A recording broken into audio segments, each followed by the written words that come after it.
Not really. That weapon will replace your tongue. You'll learn to speak through it. And your poetry will now be written with blood.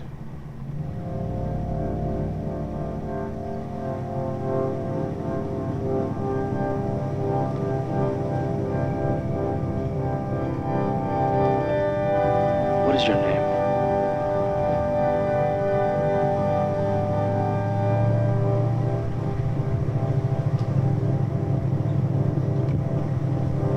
My name is Nobody. Excuse me? My name is Xavier.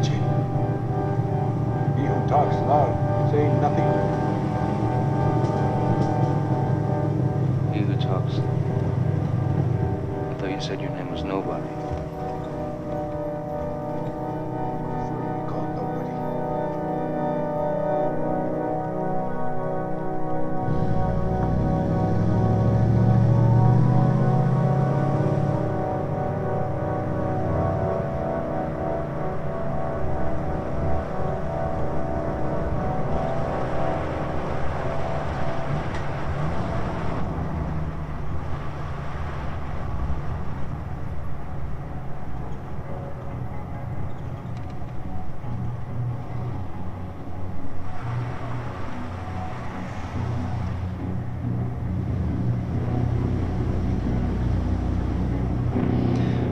The ancient tradition that the world will be consumed in fire at the end of 6,000 years is true, as I've heard from hell.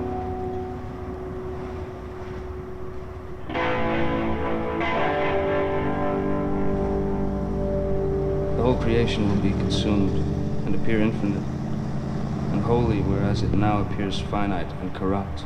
This will come to pass by an improvement of sensual enjoyment. But the first notion that man has a body distinct from his soul is to be expunged. This I shall do by printing in the infernal method, by corrosives, which in hell are salutary and medicinal, melting apparent surfaces away and displaying the infinite which is hid. If the doors of perception were cleansed, everything would appear to man as it is, infinite. For man has closed himself up till he sees all things through narrow chinks of his cavern.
was I born with a different face?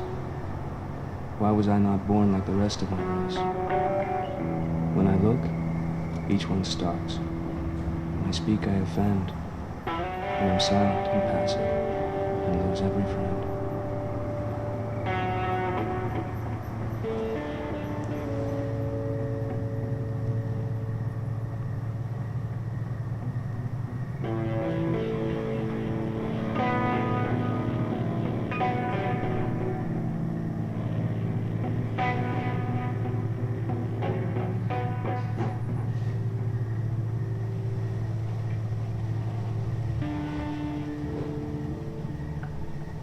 Nobody? Shouldn't you be with your own tribe or something? My blood is mixed. My mother was Ungampe Pakani. My father is Absoluka. This mixture was not respected. As a small boy, I was often left to myself. So I spent many months stalking the elk people to prove I would soon become a good hunter. One day, finally, my elk relatives took pity on me, and a young elk gave his life to me. With only my knife, I took his life. As I was preparing to cut the meat, white men came upon me. They were English soldiers. I cut one with my knife, but they hit me on the head with a rifle. All went black. My spirit seemed to leave me. I was then taken east in a cage. I was taken to Toronto, then Philadelphia, and then to New York. And each time I arrived in another city, somehow the white men had moved all their people there ahead of me. Each new city contained the same white people as the last, and I could not understand how a whole city of people could be moved so quickly. Eventually, I was taken on a ship across the Great Sea over to England, and I was paraded before them like a captured animal, an exhibit. And so I mimicked them, imitating their ways, hoping that they might lose interest in this young savage. But their interest only grew.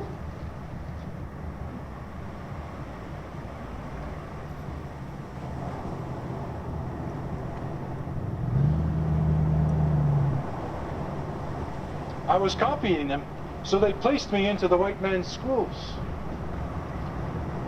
It was there that I discovered, in a book, the words that you, William Blake, had written.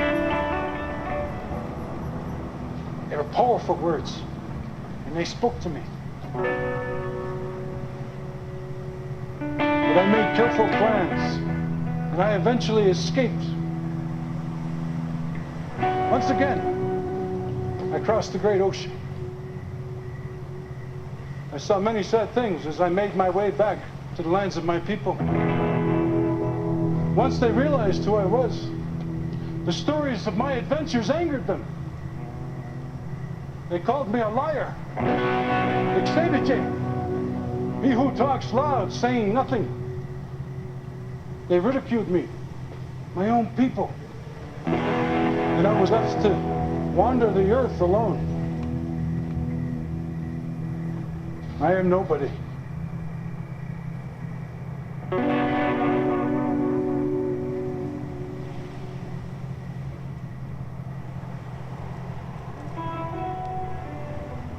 Improvement makes straight roads, but the crooked roads without improvement are roads of genius.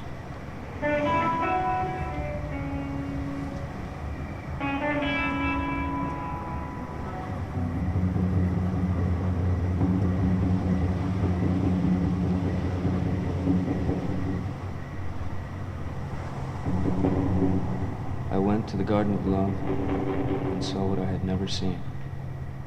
A chapel was built in the midst. where I used to play on the green. And the gates of this chapel were shut, and thou shalt not get over the door. So I turned to the garden of love that so many sweet flowers bore. And I saw it was filled with graves, and tombstones where flowers should be. And priests in black gowns were walking their rounds, and binding with briars my joys and desires.